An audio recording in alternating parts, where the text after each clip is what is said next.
Hello, this is What the Faux Travel Podcast, Series 2, Episode 11, and this one is all about Ibiza. What's up, guys? Like Amy said, we are talking about Ibiza. Now, we mentioned this on a previous episode that we weren't sure if we were going to do Ibiza, but a few of you got in touch. You said that you wanted to hear all about it. Now, over the next hour or so, we're going to find out just what there is to do in Ibiza. Is it just a party island? Let's find out. Well, no, it's not. I'm just going to ruin it there. Oh, you completely missed what I was trying to do there. No point listening to the rest of the episode because it's not just a party island, guys. Basically, there's a lot to talk about, yeah. And it's going to be a busy show. So, let's start off with shout-outs. Shout-outs. Now, I've got a backlog, Amy. I've got a big backlog. Good stuff. It's been a while since we recorded, so there's been a lot of people waiting patiently, so let's whip through these. So Rosh Radio got in touch on Instagram, and she said, I've just started listening to your podcast, and I love it. After listening to our happiness episode, she's going to do the online character test that we did, which amazing. Is cool. And she also said she loves the show, even though she doesn't travel. See, now this is not the type of person that we make the show for, but I just love that she's into it. Oh, it's amazing. The fact that all the crap we say, she's interested in it, which is really good. I also need to give a shout out to the over 65s. Yes, I've been meaning to say this on a few episodes, that we have some listeners that are over 65, and I just love that because I can see it on our statistics that come up. And amazing. So shout out to you guys, and thank you so much for listening. Yeah, it's amazing. Also, Kartik from Bangalore, he got in touch. He emailed us. He said he really likes the show and he wanted to tell us about his YouTube documentary they made of his friends called #The Beach Trail 2017. And we watched it, him and his mates going around Thailand to all the places where the beach was filmed, which is really cool. Yeah, it looks like a really chilled, night. If you want to go to Thailand, check it out. Yeah, which is really good. So thanks for getting in touch, Kartik. And we also had a message on Facebook from a guy called Scott Ho. He's from an organisation called the Friendship League, and basically they organise all sorts of sports tournaments around the world, which is pretty cool, and they raise money for a good cause. But he said he's really enjoying the show, and he just wanted to tell us what he does. So if any of you guys out there want to play sport around the world, check out the Friendship League. We also had Stacey get in touch from the Rough Giraffe podcast. She got in touch on Twitter and she said that she's been listening to our show for a while and she loves it. She said that although, bit of a downer, you've put me off going to Iceland, but I blame Iceland, not you guys. Oh, thank you. It's definitely not our fault. It's not. Well, we're just being honest, but thank you, Stacey. Anyone who doesn't know what we meant, then go back to listen to the Iceland episode. Basically, we hated Iceland. It's definitely worth a listen, though. We also had an email from Adriana Pope, and she is from the YouTube channel Nate and Adriana. She said she was listening to our podcast and she thought she'd send a little message to let us know she's really enjoying our episodes. They're very entertaining and she loves that you guys say whatever is on your mind. Thanks, babe. Which is great. And also we heard from, I told you there's a lot, we heard from Lifetime Travel Mates on Twitter. They said they went out for a ride, I guess bike ride, doesn't specify, I don't know. They went out for a ride and wanted to listen to a new travel podcast. They found ours and they are now new fans. Oh, amazing. Separately, Jordi Sanchez, who's from Lifetime Travel Mates, he sent us a really cool picture on Instagram. So he wasn't riding this time, he was out walking and there's a really cool sunset and he was listening to the show and he took a picture and sent it on Instagram. Oh, I love it. I like it cool. I like it when people send pictures of what they're doing while they're listening. Oh, definitely. And actually, if there's any of you out there that when you are listening, definitely tag us on Instagram or Twitter or Facebook, because it's always so nice to know that people are listening around the world. And it's, like you said, it's cool to see what you're doing at the same time. Definitely. So thank you, Jordi. Ash and Becky, aka A to B Adventures on Instagram, they sent us, and I didn't plan this, they sent us a picture. They sent us a picture of them in the Darjeeling Cafe in Varkala, which was featured on our South India episode. Yeah. We interviewed the owner of the cafe. Love that place. So they're sat there having a few drinks in that cafe, and they went there because of our recommendation. That's another cool thing. If you go to places because of us, let us know. We need to know this kind of stuff. It's cool. That blows my mind that someone is somewhere around the world because we spoke about it. Yeah, it's insane. And it was Becky who won our faux t-shirt. Yes, she won the competition. So well done, Becky. Well done. I mean, it's not really Well, yeah, well done. Well done is in it was pure luck. Well, yeah, you did fuck all to win it, basically. But you won it. So, she tagged herself in it. It's all good. Yeah. So anyway, well done for winning the free t-shirt, which it's in the post. You should receive it soon. And finally, Eleanor Pratt on Twitter said the Syria episode gave her all the feels. Don't be afraid to catch feels. Oh, I did enjoy that episode. It was great. And the feedback we got, we've said before, was amazing. Yeah, really, really good. So is that shout-outs finished? Yes, I need to catch a breath. I need to lie down. But am I right in thinking that we don't just have shout-outs this month? We have something else to tell people. For the first time ever, What the Foe has some hate mail. You've got no friends? Do you want some? I'll give it you. Oh no, guys, sit down for this one. Oh no, tell us what it is. Okay, I feel like we need some like funeral music on or something. that's it. Lower the tone. Well done. Okay, are you ready? So, Jane Badu. Oh no. Jane on Twitter. She tweeted us and she said, just listen. It sounded so promising at first. Just listen to your podcast on Ghana. We're thinking, great. She said, so much misinformation. Oh no. And why were so many questions focused on how scary it was? Oh. So we were like, oh, what do we say back? So we thought, okay, let's explain ourselves. So first of all, let me just say, we never pretend to be experts on a place. We just Absolutely tell you not. our experiences and our guests' experiences. That's all we can do. Our guest on the show was your friend Elena, Yeah. who was at the time 18, and she went to Ghana on her own to volunteer at a radio station. Now, I think people would first think, oh, like, how was it? Were you okay? Was it safe? But that's just for maybe a young girl going anywhere around the world. Do you not think? Yeah, see now if we did the episode with her about another country outside of Africa, for example, if that's what we're talking about here, if it was just a point on Africa, I definitely would have asked her, because as a woman, I haven't travelled on my own before. I've always been with you. So I'm fascinated when women do that. And I think it's empowering and I think it's brilliant. And I'm almost jealous of them because I think like you've got a lot of strength. So that's where my questions were directed. It wasn't the fact of culture or race or anything to do with that.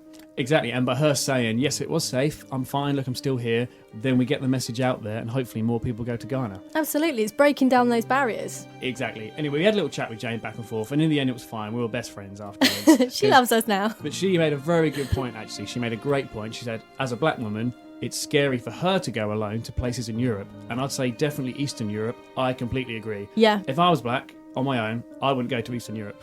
I'll say that, I wouldn't go. I'd feel too scared. Well then that's your personal opinion. I mean, I see now I'm different. If I was black, I would like to go there because I'm more about breaking down barriers and being more on the attack side of things. Yeah, and that's great, but all we can say attack, is... I don't mean attack in a bad way. I mean attack on like, I want to like beat the issue. Yeah, but all we can say is someone we know, a girl called Natalie, who we met in Morocco, she did tell us about a bad experience she had in Serbia, I think, and she is a black woman.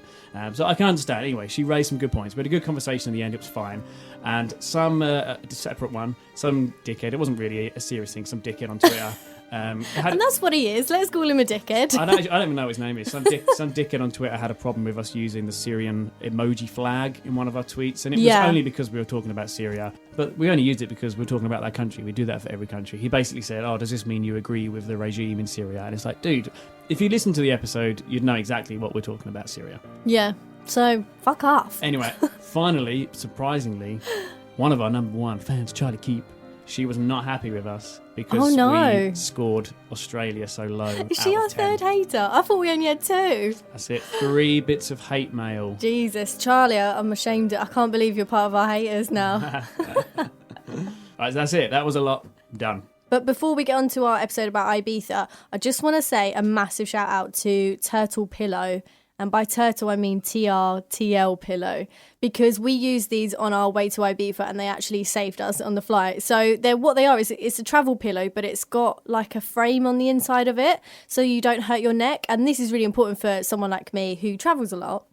And also, like, for example, I've literally just come from the osteopath because I have bad neck and back problems.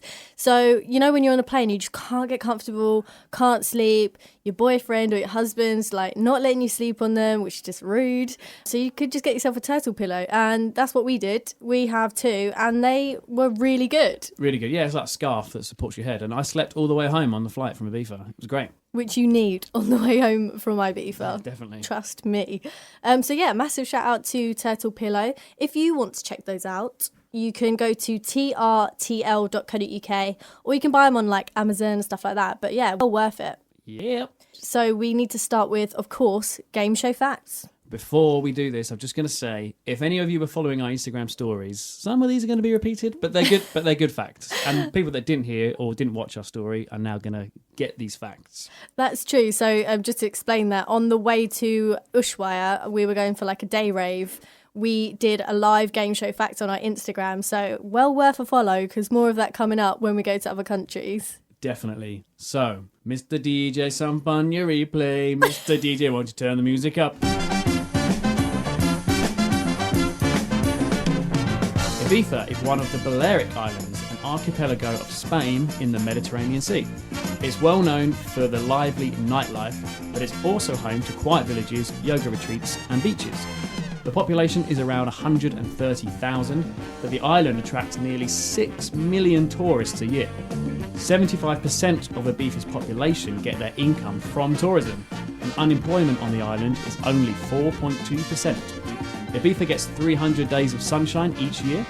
In an attempt to attract higher class tourists, the government passed a bill in 2007 stating that every new hotel built had to be a 5-star property.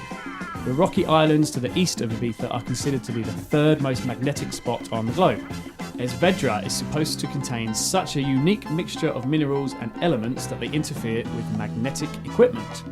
After Madrid, Ibiza is the most expensive place in Spain to buy a house. It has been predicted that due to the unique winds around the island, Ibiza may well be the only place on Earth to survive a nuclear holocaust. See, now, you did this Holocaust one on your live game show facts on Instagram. I'm not sure if that's completely true, Nick. Yeah, but how do we prove or disprove it? Yeah, but where did you get the fact from? That's 2 different websites now, and not Wikipedia.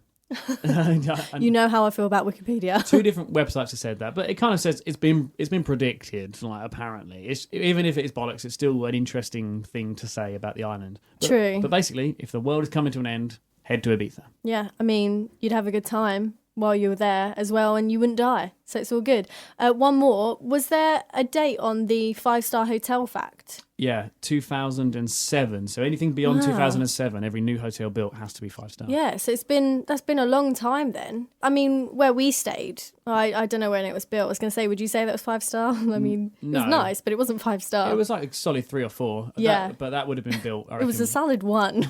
No, joking. That would have been built before 2007, yeah. Yeah. Oh, But that's interesting it. stuff. Like the government, they're trying to attract only a certain type of tourist. Yeah. But hey, it works for them. Okay, so it's now time for language lessons with Amy. Obviously, Ibiza is a Spanish island, but don't be threatened if you can't speak Spanish, because it's practically an English island. So you will not have any problem with not speaking Spanish. Yeah, so definitely for the party side of it. Some people who live in the other parts of the island might be like, what? It's not English. But yeah, the party side, English is everywhere. Definitely. Yeah, true, yeah. But I would recommend trying to use the Spanish that you do know, because when we were away from the party island, I was obviously using my Spanish, and the people that we were talking to really seemed to appreciate it, and we got better service for it. And also, I've just remembered who we met at the guy working at our hotel. Oh, he loved the fact that... wait, what was his name? Anyway, he loved the fact that an English tourist could speak Spanish. Yeah. Oh, his face lit up. He loved having conversations with you. Yeah, he was so sweet. So when he checked us in, I was too shy. I didn't say anything. And then we went to our room, whatever, and then we were leaving again. And then I asked him a Spanish question, and he literally like almost fell over, and he was like, "You can speak Spanish?" Yeah. And he was like, "Why did you not talk Spanish to me before?" And then whenever he spoke to you, he's like really happy talking in Spanish. And then when he said something in my direction, he's like face dropped. He's like, yeah, what about this guy? Like looking at you like you're scum because you couldn't speak Spanish. But this is language lessons with Amy. So I'm just going to give you a few brief sentences that you can use so that you get better service, because I want you to have a good time in Ibiza. Okay, so Nick, what do you want to know in Spanish? So let's go for the basics. Hello. Hola. Goodbye. Adios. Thank you. Gracias. But if you're in like mainland Spain, I think it's more like gracias. Okay, thank you very much. Muchas gracias. Nice to meet you. Mucho gusto. Where is the hotel? ¿Dónde está el hotel? Where is the airport? ¿Dónde está el aeropuerto? That is like my hardest word in Spanish, aeropuerto. It's really hard to like roll your tongue. But I think people need to know more about beer. I was literally just going to say 2 beers, please. 2 cervezas, por favor. There you go. There you go. That's all you need to know. Amy actually can speak proper Spanish, which is really cool. Which is it's going to help in South America, apart from Brazil. But I haven't practiced for like 5 years, but when we go to South America, I'm sure I'll get it back. Yeah. Should we just like go through and tell everyone what we roughly did when we went there? So we went for 3 or 4 days. 3 nights, kind of 4 days, but we got there Friday really late, so Friday doesn't count. Yeah, so we got there on the Friday night, and Saturday during the day we'd booked tickets for Ushuaia, which is one of the main super clubs out there if you haven't heard of it, and they do pool parties during the day, and it's a massive, massive venue. Definitely my favourite. So I'd been to Ibiza before, you hadn't, had you? Yeah, that's right. And so I wanted to show you my favourite place, which was Ushuaia. They do different events on each day. So on a Saturday, it's called Ants. And so, yeah, we went to that. That was really good. And then what else did we do? Well, that day, so yeah, I mean, we pre-drank before, went to Ushuaia, but then partied at Ushuaia.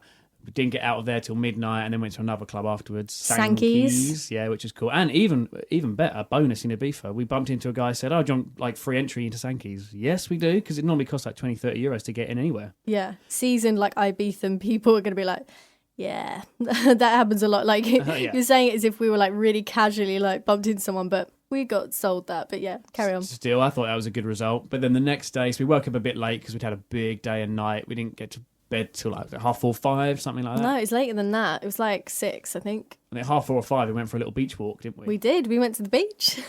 Loving life. So then we woke up late on Sunday, but about around Sunday lunchtime, we went to go get a car. We rented a car, drove around the island a bit, and then which was beautiful. Yeah, awesome. But then we had a quiet one that night because we were feeling bad from the night before. And then all day Monday, we didn't fly till Monday night. So we had the car again for the whole day to explore more of the island. Which was really good, actually, because I thought it's such a small island. Like, if you drive from one side of the island to the other, it's about a 30-minute drive. I think it's from one side to the other. I think it's a bit longer than that. Okay, maybe 40 minutes from from top to bottom. But yeah, it's definitely worth getting a car and driving around for a few days at least. I'd say 3 or 4 days you could probably go around the whole circumference of the place and go to the main beaches or the secret beaches, and you can really see why everybody just falls in love with Ibiza. For sure. And strange thing to point out, but as you're talking about renting a car, weirdly the island was really good for parking. Oh my God, so good for parking. Yeah, we didn't pay for parking once. Bearing in mind we're on a tiny island with lots of people, lots of cars, didn't pay for parking once. You know when you see on those films where you have like a couple going on their honeymoon and everything goes their way, they get first class, and it felt like that when we was on the holiday because so many good things kept happening to us. Like we turned up to a really busy car park and we kind of looked at each other like, okay, right, this is where it's going to like hit us up again because it's going to be really busy. And this woman was like, hey, I'm getting in my car. Do you want to come over here? And I was like, I love you. This is great. It worked out well. So that's pretty much what we did on our trip. But we, again, like we say this a lot, I feel like, but we were quite limited on time because we went for a bank holiday, which in England's like 4 days. You get your Monday and your Friday off. And it was kind of like for our 1 year anniversary, actually, wasn't it? Our marriage anniversary. Yeah, it just happened to be timed around that same time. Yeah, so we were like, let's go to Ibiza. Yeah. So, but I went there before, actually, for my hen do, or for you American people, my bachelorette party, where I went with my 2 best mates and, loved it. It was really good. There's a lot of stag and hen do's there, but it's not really very corny, I don't think. They're not very tacky. Where like if you go to a place where you hear there's a lot of bachelor and bachelorette parties, you'd be like, oh, I don't really want to go. But it's a very classy party place. So it's fine. Like no one's really running around with stupid like L plates on them and stuff. Well, I most certainly wasn't. Hey, why do hens do that? I don't know. It cringes me out so bad. You like rubber penises strapped to them. Yeah, it's like, oh, I love penises. It's like, oh, God, you probably don't even know what to do with it. Meow. Okay. But no, I like when I had my hen party in England, I was like, girls, do not get the penis thing in the L plates. I'm not into it. Yeah. But then they got it for me, ironically. Not the penises, the L plates. Okay. I refuse the penises. You always do. But yeah, so I'd say it's good for groups of friends, it's good for couples. And actually, we saw so many families there this time compared to when I last went. It is a really family-friendly place if you stay away from the party bit, which is Playa den Bossa, which is where we stayed as well, which is kind of like if you're looking at the island, it's at the bottom right, kind of, in the middle of the island. And so that's Playa den Bossa, but there's San Antonio, which is really good for families. and loads of other places as well. But let's talk about the party side first, and then later we can talk about the sort of more hippie side and where all the hippies come from with the drumming ceremonies and stuff like that. So this week we managed to talk to a guy called That Ibiza Guy. So Nick, do you want to tell us a bit about him? Yeah, so basically this guy, he is Ibiza. He doesn't even have a name. He was born That Ibiza Guy. We got talking to him on Twitter, actually, but he's basically the guy you go to for advice if you want tickets to a place, or, like I said, just advice. He doesn't have to sell you anything or things like that, but really, really nice guy. And we spoke to him because we're thinking we need to get an expert on the show. We need to get someone who knows what he's talking about, the party side of the island. So we started our little interview with him by asking, why is Ibiza the capital of the world for dance music? Ibiza now has grown a lot. Especially in the last few years. I have to say, I think, especially for that song from Avicii, I Took a Pill in Ibiza. That's really put it on the map even more, especially for North American people and stuff like that. But Ibiza's been around for the longest time. They have the longest cultures and tradition, especially clubs like Space, Pasha, and Amnesia that really put the island on the map of music and whatnot. I know a lot of places are coming on strong, Mykonos, Las Vegas, but when we're talking music and the big DJs, of course, it really all starts here. And it goes back to history, really, to the people that really put the island together for music and much, much more, of course. So yeah, we are, I think, the party capital of the world. A lot of people try to be like Ibiza, but I always say, just be yourself. Don't try to be something else. Just be yourself, and I think you'll have more success. Yeah, and I think that's the thing that really sells Ibiza, because it is so authentic. And like you said, it's not trying to be anything else, and it's just what it is, and it's really cool. Well, that's true. Obviously, it's all about the people, of course. If there's no people, there's no music, there's no sounds. But of course, it's all a tradition and a culture that I think started in the 60s and 70s, especially then when Pasha came along and Amnesia and Space Ibiza. So let's talk about time of year. So when's the best place to go? What months? This season now, I think, are getting a little longer. And I think people are demanding for the seasons to be a little longer. I think it's just a question of the tour operators, the airline companies, the hotel, the DJs, and the clubs to get together and decide, okay, can we go longer? Do we want to go longer? But right now, things are going from about May till October. But opening parties are really at the end of May. And closing parties now are first weekend of October and the second weekend of October. But the weather is beautiful already as in April and at least till the end of October. So I think at the end of the day, it's a question of the tour operators and everybody else to get together and see, all right, let's try to do this a bit longer. Yeah, absolutely. Well, I've been to Ibiza twice now. And the first time I went, I was talking to some guys who were doing a season out there. And they said that different months kind of attracts different crowds. So for example, we've just got back, we went in August, and we noticed there were a lot of Italian people like yourself there. So is that right? Is it different sort of months attracts different nationalities? I think August is the most global month you'll find on the island, because August is a month where a lot of people are on vacation or on holidays, but it is also the most expensive time of the year. September, I find to be, we have, less college people, university, because they're all back, and we have more young professionals and adults who are coming down. June, July is very open. We have a lot of families, a lot of kids, a lot of party people and stuff like that. So, but I think August, because it is the month of summer, and especially in the Mediterranean, is our holiday for like Italy, like you mentioned, France and Spain. That's when we get the most global people on the island. Cool. Okay, so in your opinion, for the best party, the best night out, when is the best time of year for someone to visit? If you're ready to pay up, it's got to be August. August is the most expensive time. Tickets prices go up, VIP tables go up and everything. I think at the end of June till now, you really are in good hands. In end of June, that's when everything starts. July, all the parties are going, but they are a little bit cheaper. Okay. And then you'll get the same parties in August, but they're more expensive. Okay, cool. See, I got the impression that like the closing parties is a good time to go. So yeah, what do you think about that? There's a big difference between the opening parties and the closing parties. The energy is completely different. Opening parties, the season's about to start. The energy is up. Everybody's excited. The closing party, it's all that energy we've gathered throughout the season, all the history that's been made, the songs that have become a hit throughout the summer. It's a long season, it's a lot of work 24/7. You go, go, go. So it's also, all right, this is it. It's the end. And it's accumulation of everything that's happened throughout this season. They're both great. They're both, it really depends on your holiday time also. That's really interesting because from the UK, like talking to my friends and everyone that's been, no one really talks about opening parties. Everybody always says go to closing parties. That's the best time. So at the start you mentioned Space, which I just want to say I'm really upset isn't open anymore because I went there for the first time. I actually went on my hen do without Nick, and I loved it. I'd been in Ushuaia the whole day, and then we went to Space after, so like it was brilliant. But where do you think, like, obviously there's a lot of big names with clubs in Ibiza, but where's like a good place to start if it's your first time in Ibiza? I always say it's never about the clubs. The clubs are four walls with a roof, obviously, except for Ushuaia.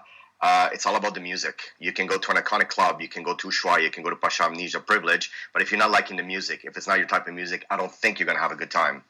So the first thing I always ask to people is, what kind of music do you like? What kind of atmosphere you're looking for?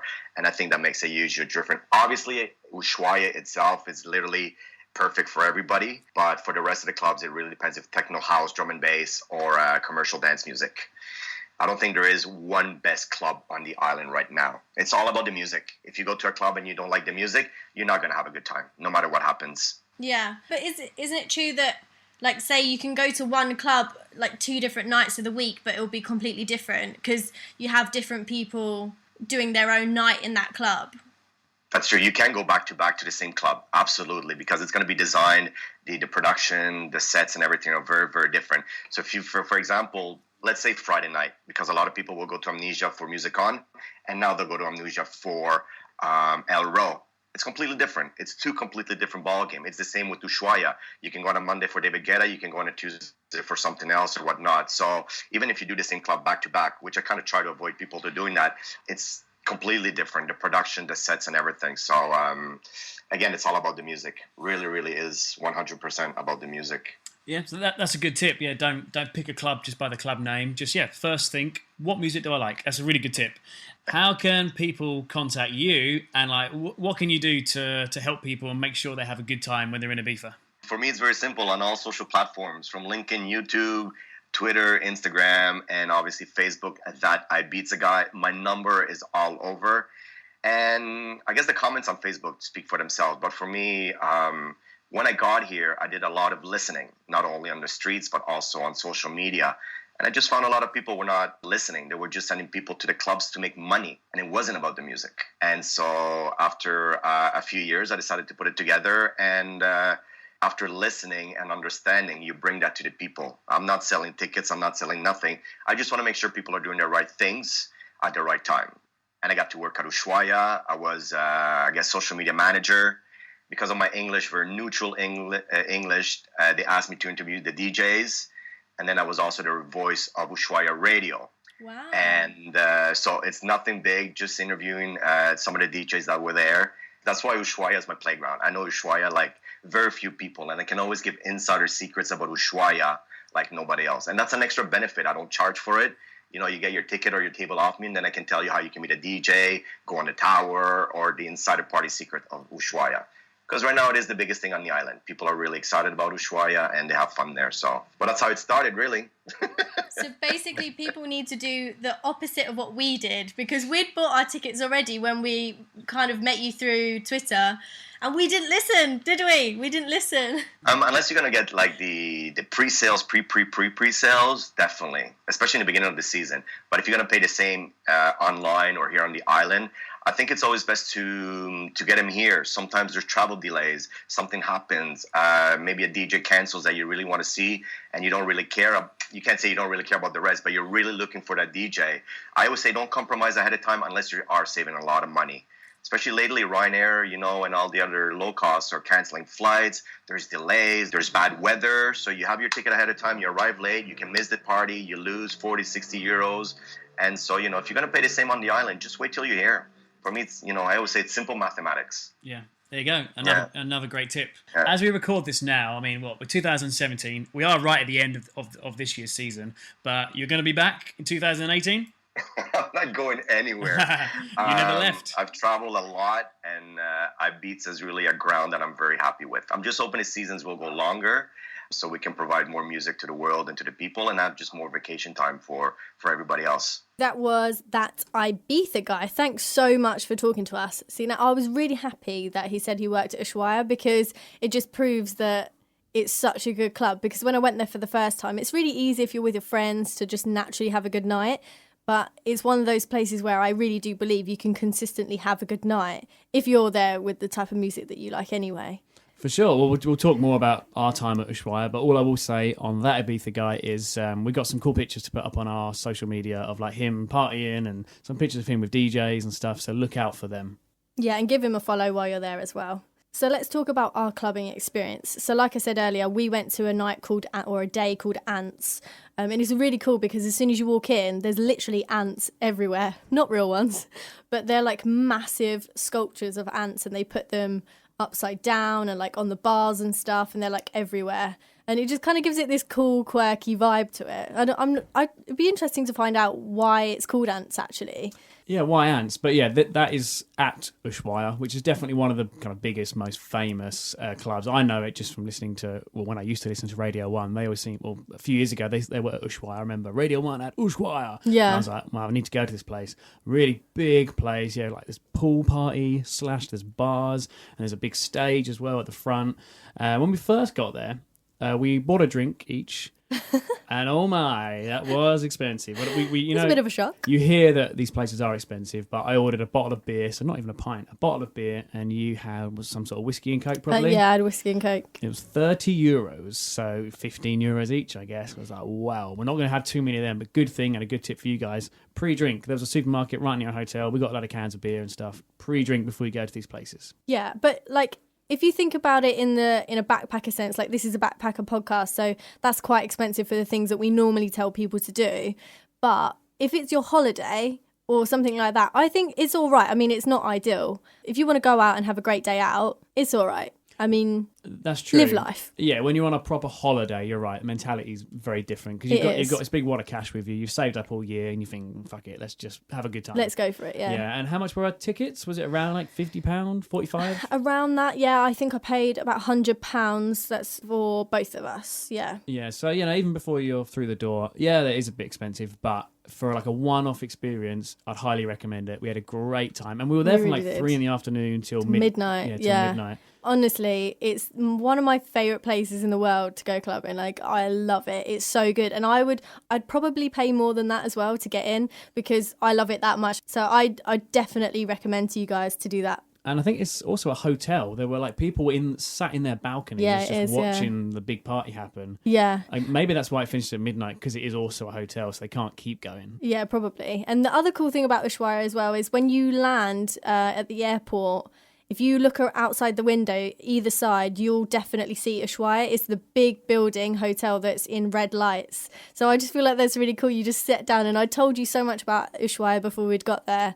And I was like, look at that. That's Ushuaia. We're going to be there tomorrow. And it just gets you extra excited. It was really fun. It was epic. So I really would recommend that. We had a great time. So after that, at midnight, we walked back towards our hotel, and like you said, we got approached by someone who said, like, because you've been in Ushuaia, you've got that band on your arm, you can then get into Sankey's if you go in, I think before 1 o'clock, I think it was. So we went back to our hotel, freshened up a little bit, and went back out and partied harder. We did, which was really good. And now Sankey's is the kind of place, I don't want to say this for sure, but my impression of Sankey's is like it's where you've been to other places and it's your last place where you're a bit messy and you just want to like go and like dance and be in your own head sort of thing, and it's the last part of your night. Yeah. Because it doesn't get busy till very early in the morning. I think like 4 or 5. But when we got there, we'd been dancing all day. We just wanted a bit of space, have a bit of a dance, and then go home. And we really enjoyed it. I actually loved it. Yeah, I think we were there till like 4 or something. 4 or 5, something like that. But it's more. Whereas Ushuaia is this big open place, so you're out in the sunshine. You can see the sunset. Sankey's is like underground, bit of a kind of dark, dingy basement. But, love it. Yeah, but it's good.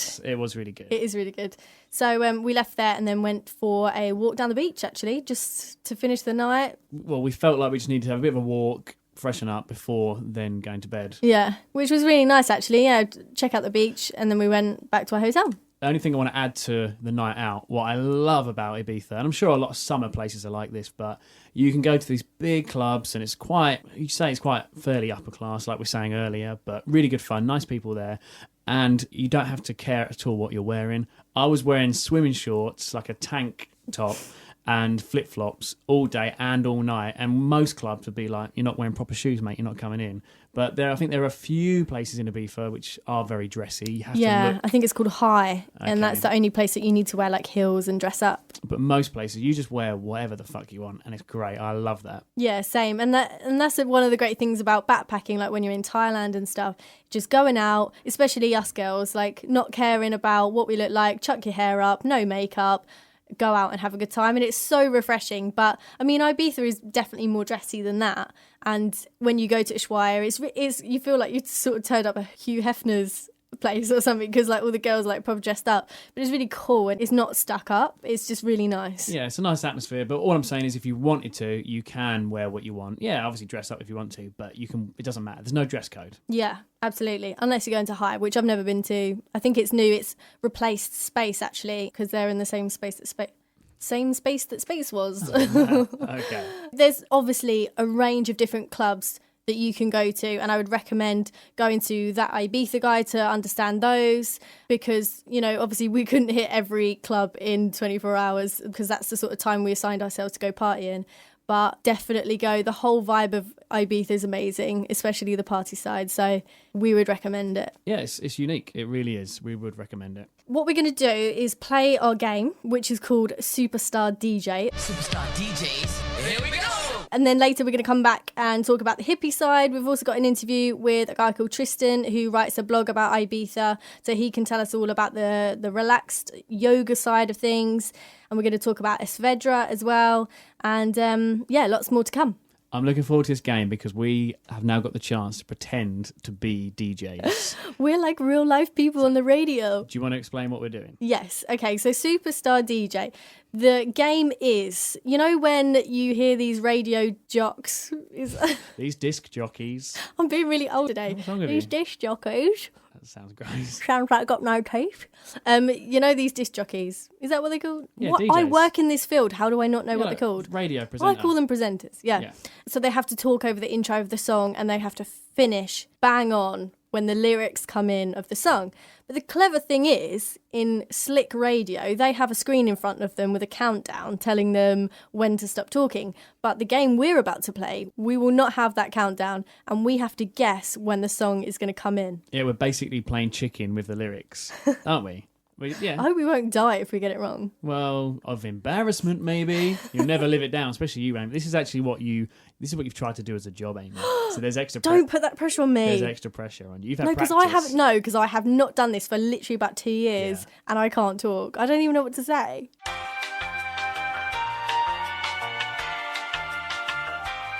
What are you doing? Have you brought stuff with you? Okay, Nick has now stood up and is taking his top off. What? Ready for the game. I'm getting in the DJ mood. What the fuck? Okay, you're wearing a black tank. He's now put a hat on. This isn't rap. Why are you doing?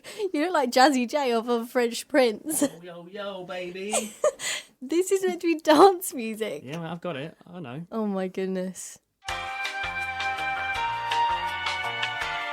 Okay, so Nick, what's the rules? Do we have to say a certain word when we think the music's coming in? No, we just have to talk, and you have to keep talking. Like, don't stop, don't hesitate. Keep a solid, almost like a one-way conversation going, and then you just stop talking just as the lyrics are about to start. Well, just before you think they're about to start. Okay, so do you want to go first? Yes, go for it. Superstar DJ. This is song number 1. What's up, guys out there? This is What the Faux Podcast Radio, coming at you live from Ibiza 2017. Sun is shining. We're feeling good. We're going to have a big night tonight. Let's do it. Oh, you crashed the vocals. Damn. That was quick. That was actually really quick, wasn't it? I wasn't expecting the lyrics that soon. No. So I think, you had 17 seconds on that. Oh, okay. And that was an MK song, and it's actually weirdly called 17. Oh, wow. Okay, well, I failed that one. So I think now it's your turn. Oh, okay. So we'll alternate it, shall we? Yeah, let's do it. I think that'd be more fun. So Okay. Amy's up next. I'm really nervous. I haven't done this for such a long time. How did you think I did, by the way? You're actually really good, but you turn American every time you take the piss.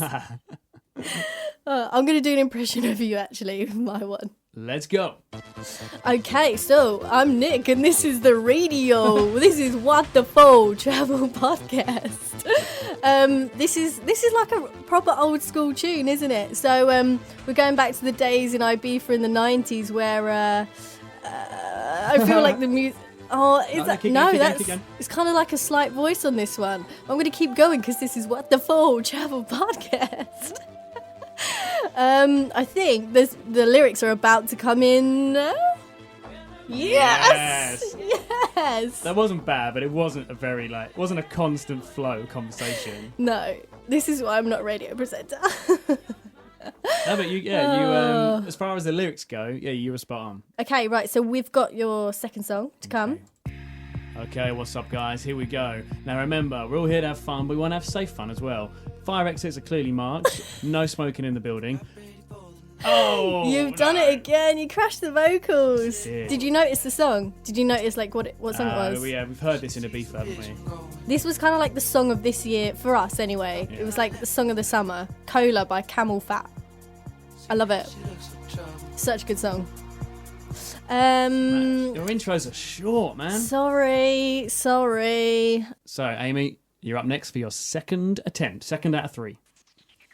Okay, guys, so this is What the Faux Travel Podcast. We're going to get your afternoon going, get your morning going, or your evening. It doesn't matter how you're listening to us, where you're listening to us. We're going to get your time going.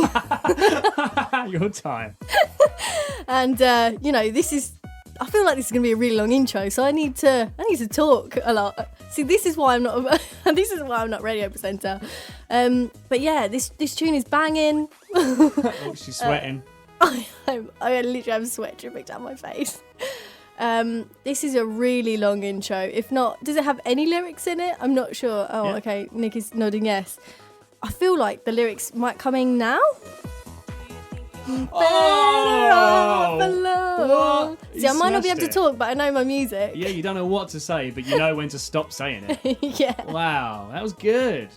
So wait, it's like 2-0 to you. Like it's already over. Boom. But we'll carry on. But we've got one more each. Okay, so Nick, I'm going to give you a third song. You might be able to reclaim something back here. Yeah. I feel like you might get this one actually. Another one. DJ Khaled. Here we are in Ibiza. JR, we the best music. We're here in Ibiza. We're gonna have a summer long party. Who's with me? Hands in the air. Yeah, I can see them. I can see your hands going. I see you, baby. Shaking that ass. Let's do it. It's gonna be a big one. Here we go. No. And we're still going. Great song. Pharrell and Calvin Harris here in the mix. What the Fuck Podcast. Here we go. Let's go. See, no, you're so much better at talking than me. You got it on the second attempt. I did say, let's go. Yeah, it's hard. That was good, though. That was good. Well done, Nick. Very proud of you there. Very proud. Thank you. Yeah, that was fun. Right, so I've got my last one to go. You do, and you know it's going to be another old school classic. Because you love your old school classics, don't you? I do.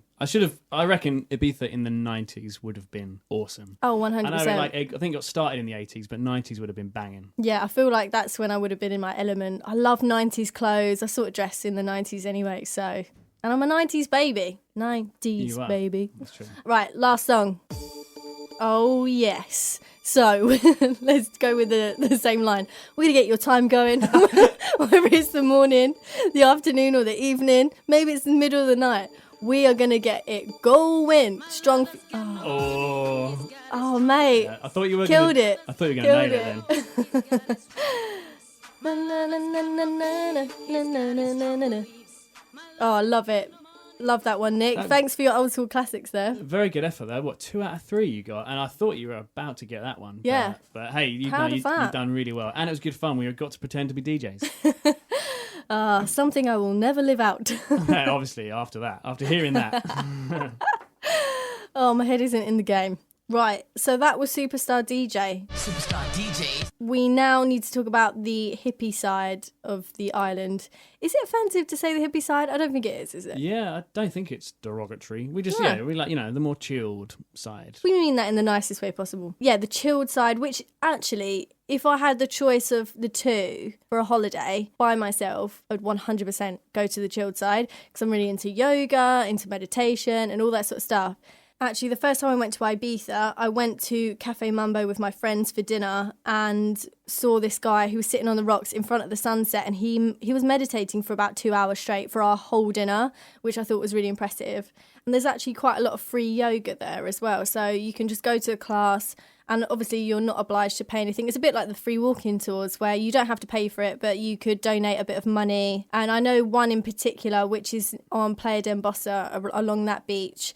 The proceeds go to a refugee charity, which is really, really cute. Like, love that. That is well up your street. And that's something that you can do if you wanted to for like a week or 2 week holiday.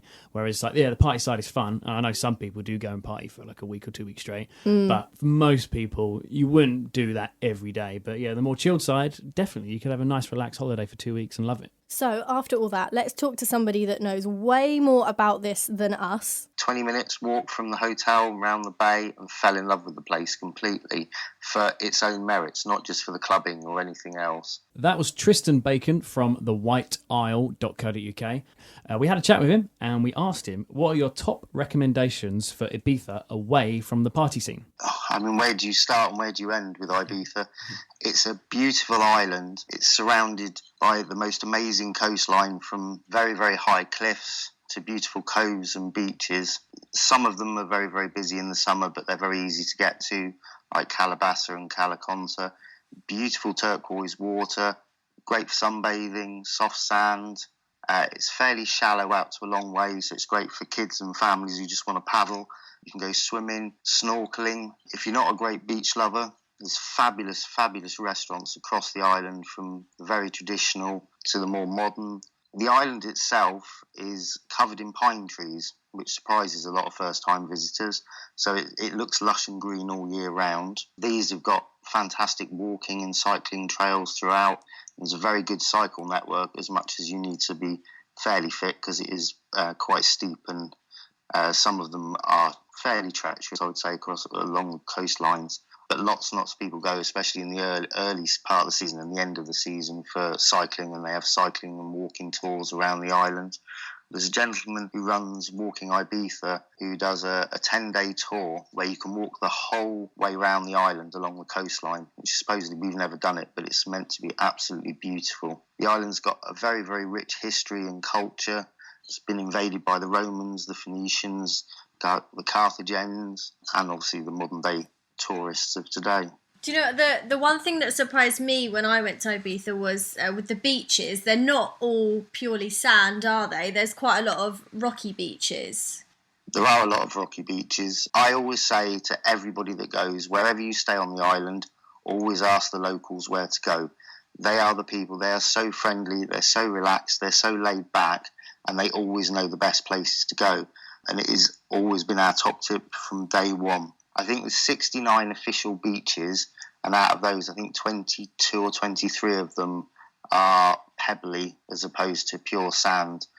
There are Las Salianas in the southeast of the island, is a beautiful long stretch. It's nearly pure white sand, a light tinge of golden. It's absolutely beautiful, and it's surrounded by a nature reserve, sand dunes, pine forest, the spectacular salt flats. And the sea is very salty there, which is fantastic to stay afloat when you're out swimming and snorkeling. Okay, let's talk about Benares Beach, where the drumming ceremony is. Yeah, the drums of Benares on Sunday. Originally, it was a gathering of the hippies and New Age travellers on the island on Sunday the 18th of August in 1991 to protest about the Gulf War, and it became known locally as the Day of the Drums. It grew each year into an annual event, and it attracted literally thousands and thousands of people, and people would come from across the world to visit this unique event. Sadly, the numbers grew far, far too big for the area to handle it. It's quite far north of the island, the road to it, it's okay, but it's not great. There's not a lot of parking, the usual problems when you hold big events. So it was basically banned. But the local hippies decided that they'd carry on, and a few of them would turn up on Sunday evenings and sit in one corner of the beach and drum and dance as the sun set. It's absolutely beautiful. We went for the first time this year, and there must have been 300 or 400 people just sat on the beach as the sun went down. It's a very unique experience with this beautiful drumming in the background, and the sun just literally sets. It goes down beside a rock called God's Finger, and the view and the atmosphere is electrifying but quite relaxing at the same time. It brings, I think, everybody back to the fact that the hippies have used Ibiza, and before that other nations have gone there. It's sort of an enclave of peace and love and tranquility. Is it something that anyone can just sort of turn up to? You don't have to book tickets or anything. Anyone can go. No, anybody can go, which this year they've had to put some more changes in place because it was becoming so popular again. There's only a limited amount of parking beside the beach, and they now run a park and ride scheme from further away, and buses and coaches from Ibiza town and San Antonio. We've caught the boat from San Antonio up the coast to go, and you get to go for about an hour at sunset and then go back on the boat. It's just fantastic, but it's free to all, and it is literally only about 30 or 40 drummers and dancers and hippies in the corner, but it creates this amazing atmosphere across the whole beach. Can you give us any, maybe restaurant recommendations, maybe restaurants that most tourists wouldn't find because they're hidden away in a little village somewhere or a beach somewhere on the island? So any particular restaurant recommendations? There is a little bar called Bar Anita in the picturesque village of San Carlos, and it's historically referred to as the first hippie bar on Ibiza. It's got a beautiful courtyard covered by trees, a huge interior, and in the 60s it was where the hippies used to gather because it was the only telephone point in the north of the island, and it was also where a lot of them received their post. And supposedly the walls today are covered in artwork, and it said that this was all these hippies and artists who couldn't afford to pay their bar bills used to give the bar their artwork. It's a beautiful location, and all the post boxes, they're old and wooden, are still on the wall for all the outlying villas where the post office won't deliver to, and they still get their post from Bar Anita. Pretty cool. Very nice. My last question was, where's the one spot that you would recommend on the whole of Ibiza, whether it's a restaurant, a beach, just something that's an absolute must with Ibiza? Hard question. One thing. I think you have to go and visit the sunset, whether you go to San Antonio and the sunset bars of Cafe Del Mar, Cafe Mambo, or round the corner to the Bamboo Bar in Golden Buddha to watch the sunset. The sunset is absolutely spectacular, and it's different every night.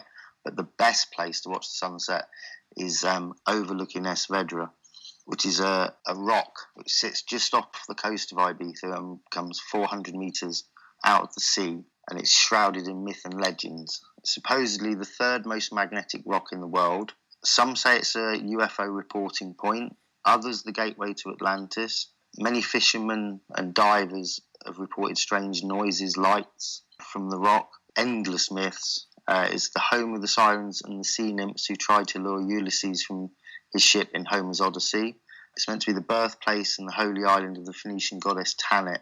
And in modern times, although probably showing my age a bit, it was on the cover of Mike Oldfield's album The Voyager, and last year it featured in the film White Island. But you go up and there's a huge open, fairly flat area just overlooking the rock, and the sun just disappears behind it. It's absolutely spine-tingling, and hundreds of people go up there to meditate, but everybody's absolutely silent, and it's an amazing place just to go and reflect on life. And they say that if you watch the sunset on the cliffs there, you will come back to Ibiza time and time again. Yeah, well, we'd agree. We have been there, and it was, for me, the highlight. It was of the trip. It was stunning. Yeah, it was amazing. How can we find your blog? And is there anything else that you'd like to give a shout out to or to promote to us?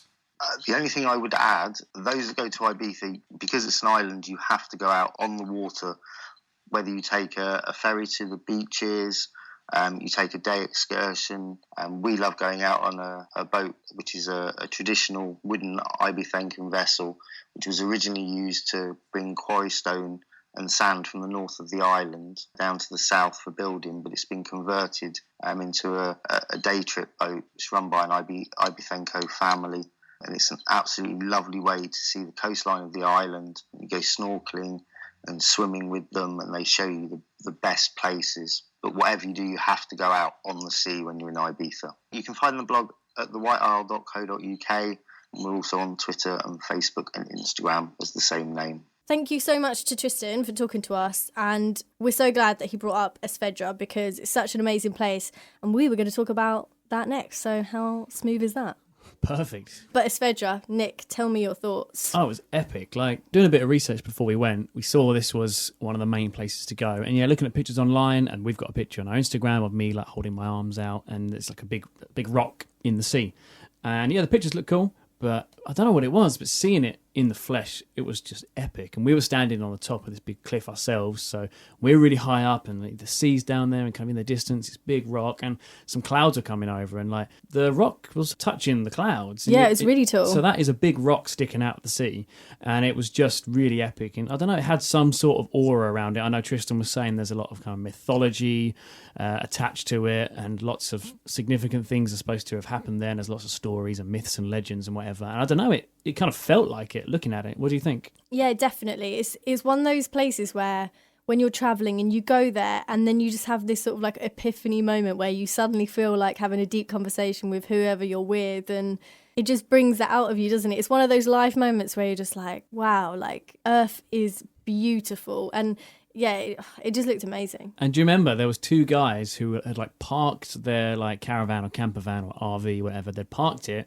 with like a great view, and they just sat in their deck chairs. I'm guessing they were sleeping there for the night. What a spot. It was amazing. What a spot to wake up to. Imagine like unzipping your tent and then seeing that. It is just without a doubt my top recommendation for Ibiza. If you're going to go anywhere, whether it's the clubs or whatever you're going for, I'd say go for Esvedra.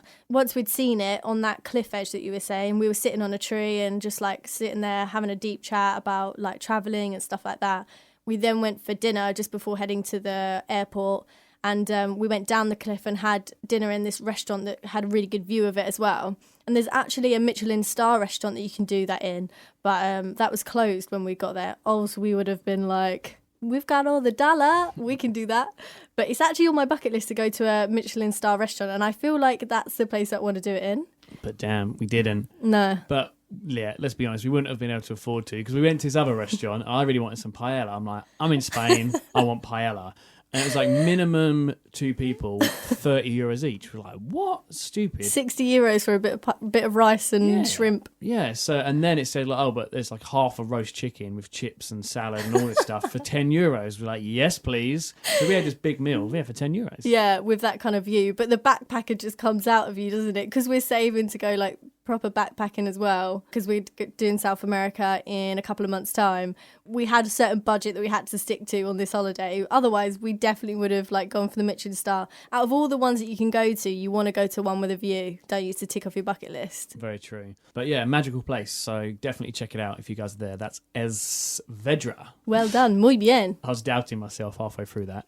Esvedra? Right, so that's the end of our Ibiza episode, which means the last one is the next one. It's the last episode of Series 2. Oh my God, yeah. Actually, you've got a mini episode, but then your main episode is going to be the last one of the series. Yeah, and wow, the series has flown by. That's the second series, almost done. Yeah, 12 episodes, so it's over a year. So that's 2 years of What the Phone. It's, it's a lot, isn't it? It's pretty cool. The next episode, and I'm really excited about this, and I feel like it's a really good way to end Series 2. We are going to be talking about England. Yeah. And the UK, because it's our hometown. I can't believe we haven't spoke about this yet. There's so many people that listen to our podcast that would love to come here, so we need to tell you about our country. Yeah, it's going to be very cool talking about our home. But we have been doing research already. We've been tourists for the day. We've been around the country, in fact. We've been to a few different places being tourists. And trying to give you guys as much knowledge as possible about the place we call home. And it's really cool, and it's just made me fall in love with our country even more. So I'm very, very excited to talk about that. Another thing that has happened is our faux T-shirts are now available. Yeah, we've got all sorts of merchandise available on our website. We've got a shop, which is really cool. And that's whatthefotravelpodcast.com. Thank you very much. But yeah, it's really cool that we've got some merchandise available. Now, if anyone buys, we get a little bit of money from it, but it all goes towards the show because we're trying to take the show on the road a lot more. We're going to need equipment and things like that. So it's a way that you guys can help the show. But what I do say to everyone is the main thing is that you just listen and enjoy the show.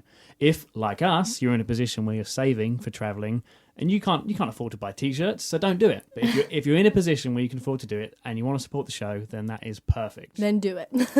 Buy our stuff. But we've also got our faux party coming up as well. Oh man, faux party number 2, 21st, which is a Saturday of October. So it's this month. As this episode's being released, it's coming up. Already got loads of people said they're going to come. Not loads, as if thousands, but there are millions of people. But we've got a really good number of people coming. We have got a guy flying from the fucking USA. That's mental, isn't it? We've got... And wait, it's not just that, it's his first time leaving his country. Holy shit. We have lured him away from America. Mind blown. Mark, you know who you are.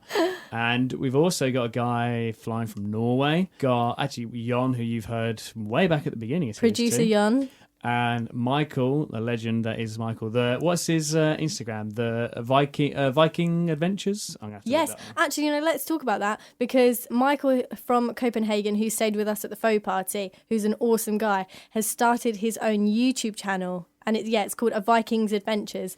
And I would definitely recommend checking it out. Actually, we'll put it on our Facebook and stuff so people can find it easily. Yeah, cool. So yeah, we've got Americans, we've got Danish, we've got Norwegians. Of course, we've got all you Brits. It's going to be good fun. I can't wait.